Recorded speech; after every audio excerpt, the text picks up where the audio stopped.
Good afternoon, everyone. I am Priyanka Rakshit, Assistant Professor from Applied Electronics and Instrumentation Department. Today, I will discuss to introduction to sensors and transducer. So, first of all, before coming the subject, so first is required to know what is the course outcome after completion of this subject. What will you gain the knowledge? Okay.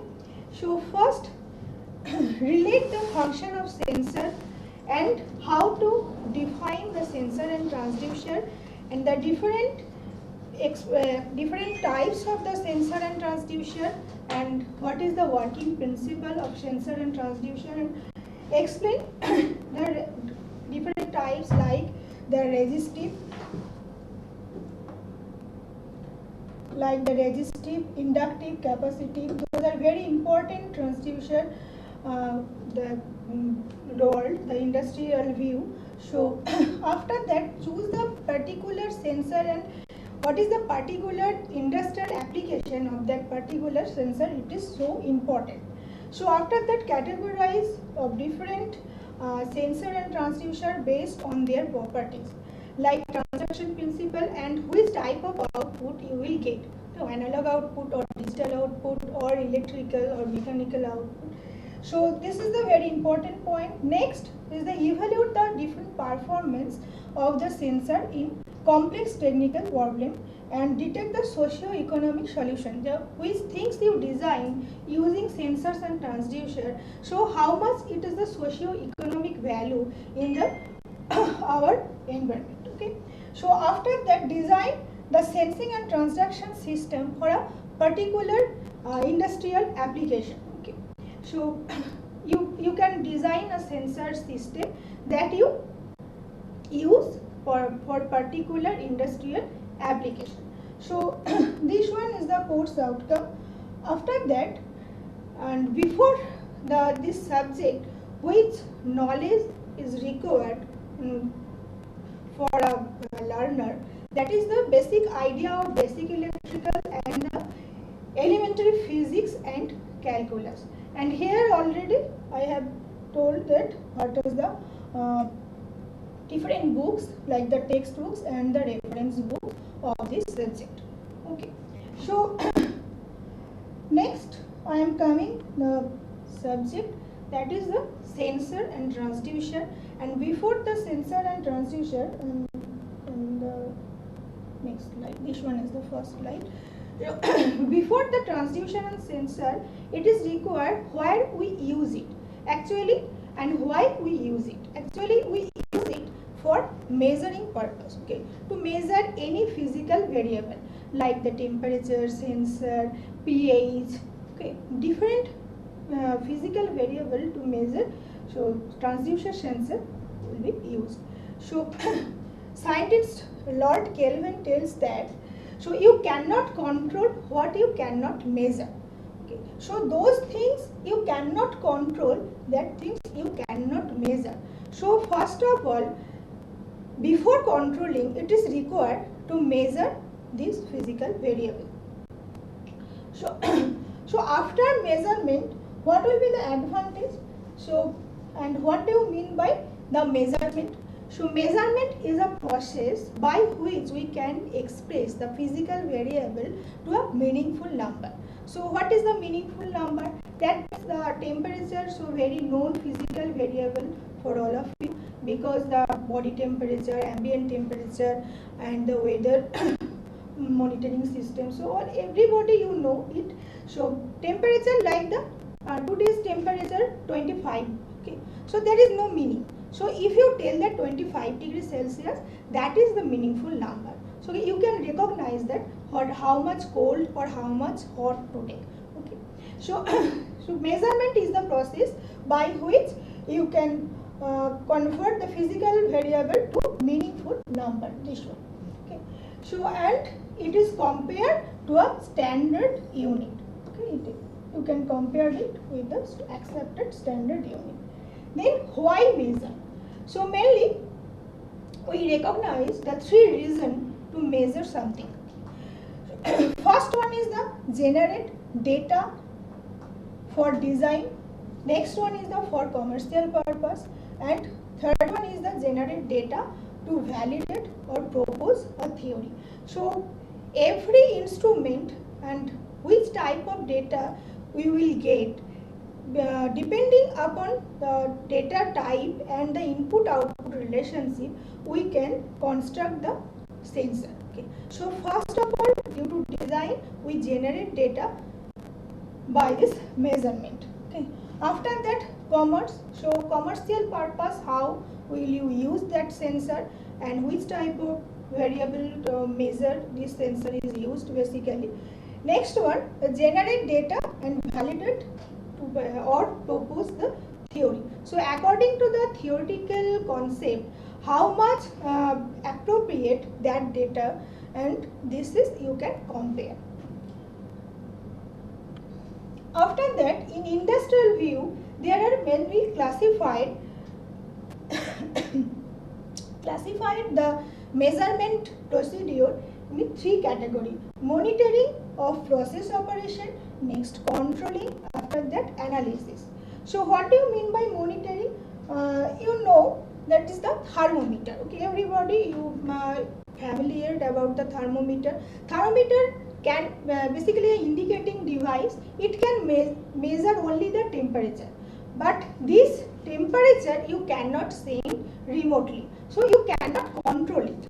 Okay. So thermometer is a device which is only monitor the physical variable, but you cannot control it. After that, when control, here is a picture of heat exchanger. Okay. And the here there is a steam line. Okay. This boiler drum temperature we control according to the set point value. Okay. This thermocouple is basically a sensor or the measuring device which can measure the temperature here, and there is the electrical output of the thermocouple is electrical signal, and this electrical signal goes to the controller.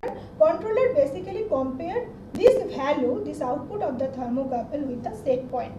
Okay, and after the comparing, it control the pneumatic control valve, and according to the valve, steam will flow through the coil. Okay. So according to the steam flow, we can control the temperature of this drum. Okay. So that is the total control part of this, like the AC in, for the example, you can say air conditioning. Okay. Air conditioning, we said the suppose 22 degrees Celsius. So 22 degrees Celsius is the set point value there. Okay. So controller is basically that set point value will compare which is measured by the sensing or the sensor system. Okay. Then according to this system, controller take the decision when the valve will be open or valve will be closed.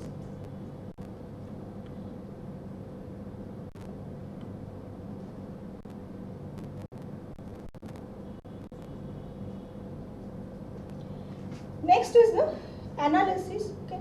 So after getting the data from the sensor, it's required the analysis. So how to analysis? So you can draw a graph.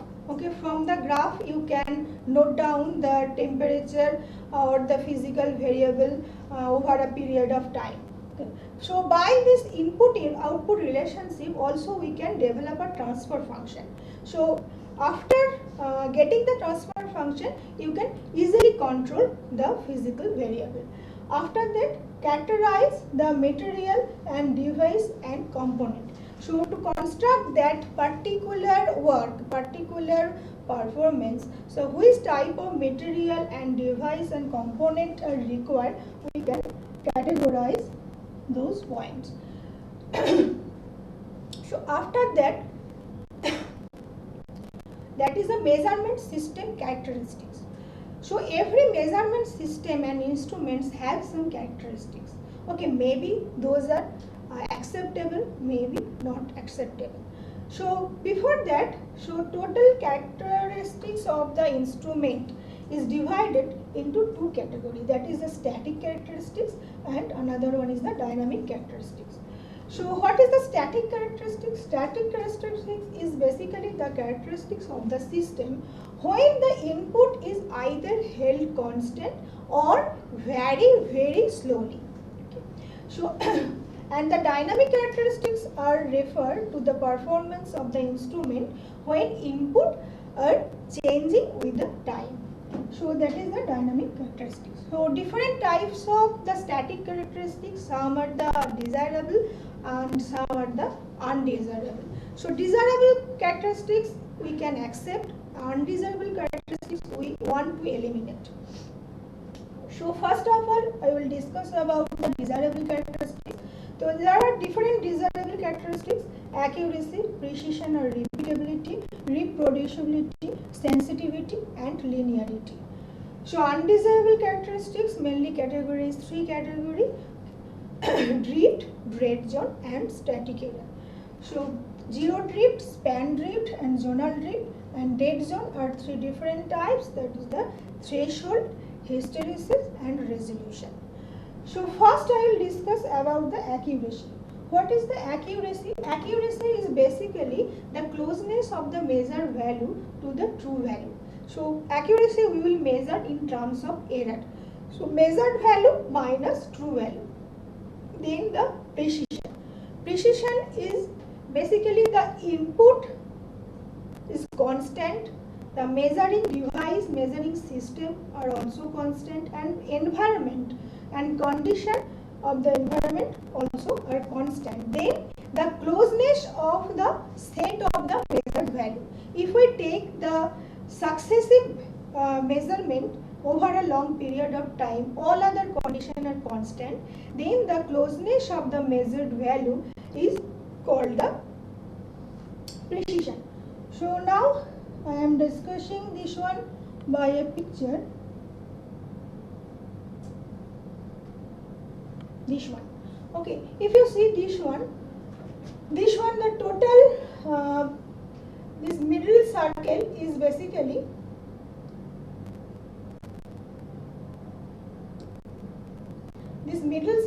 basically the true value, okay, and the dotted portion, these dots are basically the numbers of measurement.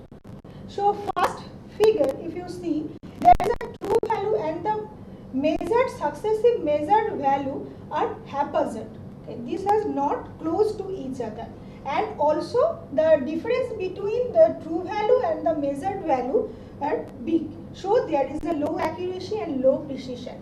So here is the true value in middle circle is the true value, and if you take the successive measurement over a long period of time and all other conditions are same, then here is a all data are coincidentally each very close to each other. Okay, so there is a highly precise, but error or the accuracy are the big, basically there is a big difference between true value and the measured value.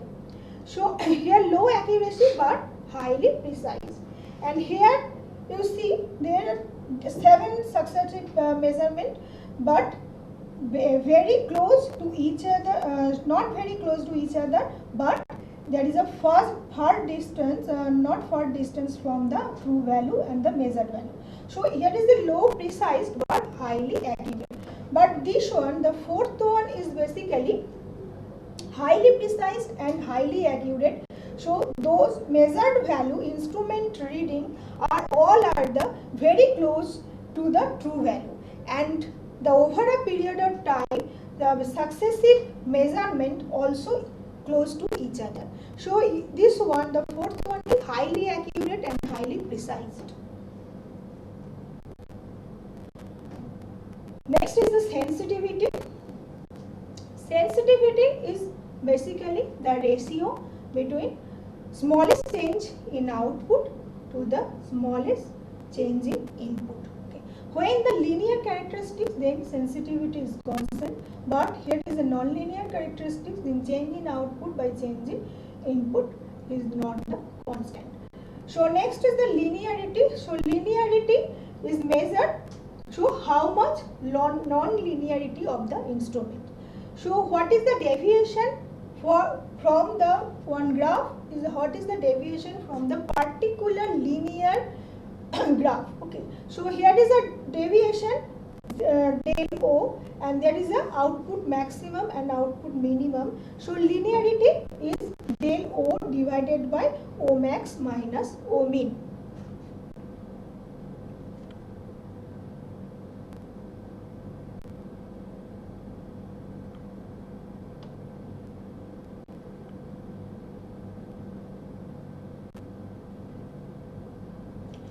Next, repeatability. Repeatability is same as the precision.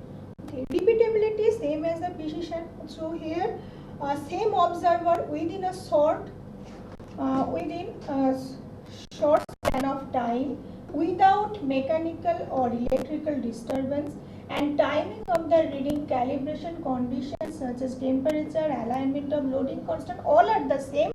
If you take the many number of the reading over a long period, then the closeness among the result of the successive measurement of the output of the measuring instruments is called the repeatability. So repeatability and precision is the same one. Next is the reproducibility.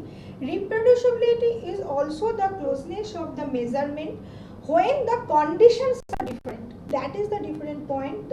Here condition under different condition, under change condition, if you measure repeatedly, then how much close to each other the measured value, that is called the reproducibility. Next, drift. Drift are basically denote the change indicated reading of an instrument over a time, and measurement value inputs are constant. Okay, so there is no drift mean 100% reproducibility. So cause of drift, that is the stray magnetic field, mechanical vibration, and change of superincumbent temperature, and the Joule heating, that is the Joule heating of the component. So there are different types of drift, that is the zero drift, span drift, and the zonal drift. So zero drift is basically from the, this one is the nominal characteristics of the instrument, but when we take the measurement, then measurement value is this one. So from the zero, it will shifted, and it will shifted over a long period of time. So this gradually shifted due to slippage and the parameter value, that is called the zero drift. And that is the span drift. Span drift is basically zero is the same as the nominal characteristics, but after that there is a proportionally shifted from the nominal characteristics. So this is the span drift. And zonal drift is basically the portion of the span of the instrument is called the zonal drift. Okay. In case of this drift, only a portion of the span of the instrument called the zonal drift. Then the threshold. Threshold is basically the minimum input where the instrument gives the response. Okay. So below that input, instrument cannot give the response. So that is called the, this minimum value of the input, that is called the threshold.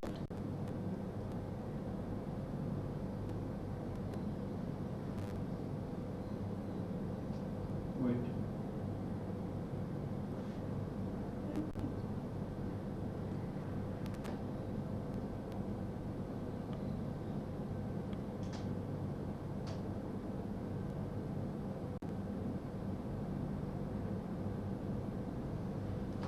Next is the stability. Stability is basically the ability of the instrument, and it retains its performance throughout the total operating life. Next is the tolerance. Tolerance is the allowable error is called the tolerance.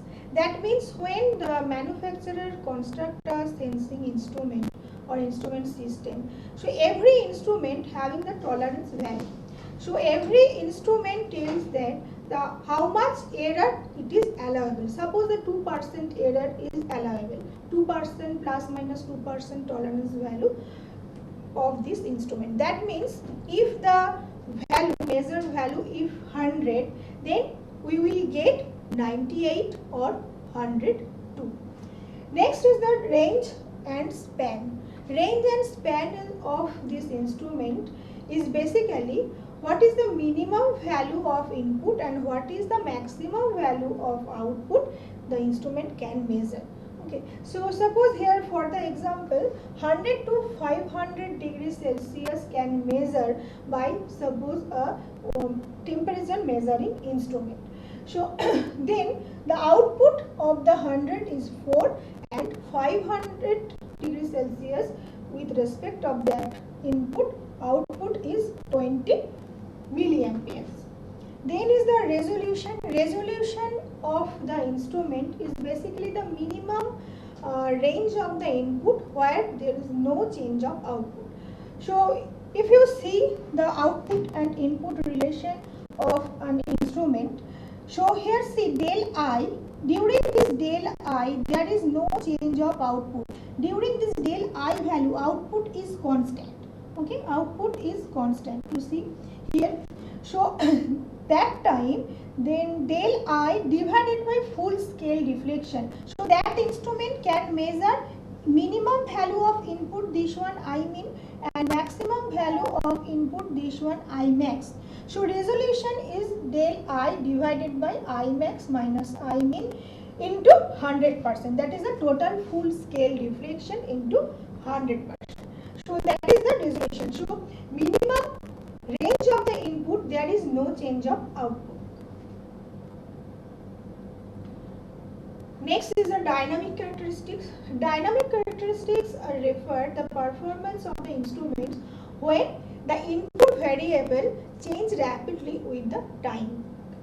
So under the dynamic characteristics there are 4 types: speed of response, fidelity, measuring lag, and dynamic error. So speed of response and fidelity are the desirable. We will not eliminate those things, cannot eliminate those things. And next one, the measuring lag and dynamic error, those are the undesirable characteristics.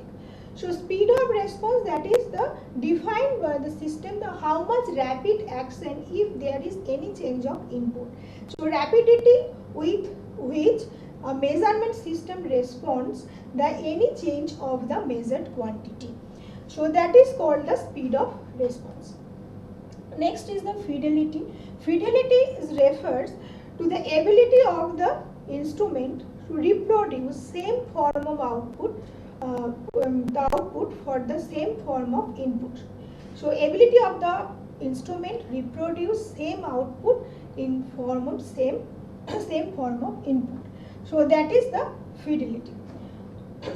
So ideally a system 100% fidelity means the output should appear in the same form of input.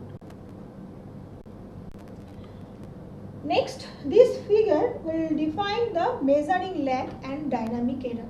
Those are the undesirable dynamic characteristics.